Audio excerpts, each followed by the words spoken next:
Have you ever received a text message out of the blue that looks something like this?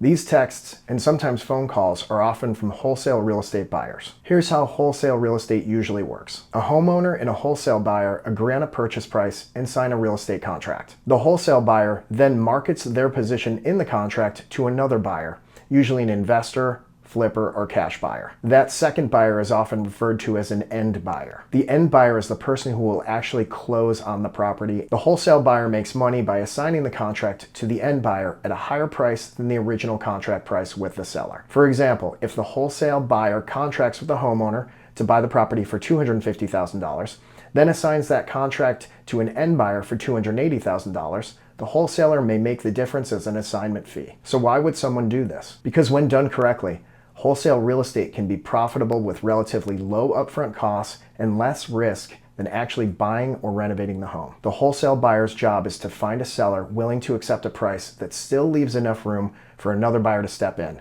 close on the property, and still make the deal work financially. As a probate and inherited real estate specialist, I deal with wholesale buyers on a daily basis. Would I recommend that one of my listing clients work with a wholesale buyer? Absolutely, if the numbers and scenario make sense for my client. I recently had a probate client sell a property to a wholesale buyer because we needed a very fast closing with a foreclosure date approaching. Based on the condition of the property, offers we were receiving, and the timeline we were facing, a wholesale buyer was the best option for that seller. That does not mean that every wholesale offer is a good offer. It means every offer needs to be evaluated based on the seller's goals, property condition, timeline, risk, and actual net proceeds to the seller. The key is understanding how the wholesale process works so you can adequately explain it to your clients. My job is not to automatically reject wholesale buyer offers. My job is to protect my clients, explain the process, review the terms, set realistic expectations, and make sure they understand what is happening before they make a decision. If a wholesale buyer is the best option to help my seller reach their goal, then let's do business. If you're dealing with a probate or inherited property, a distressed property, or a home that needs to be sold very quickly,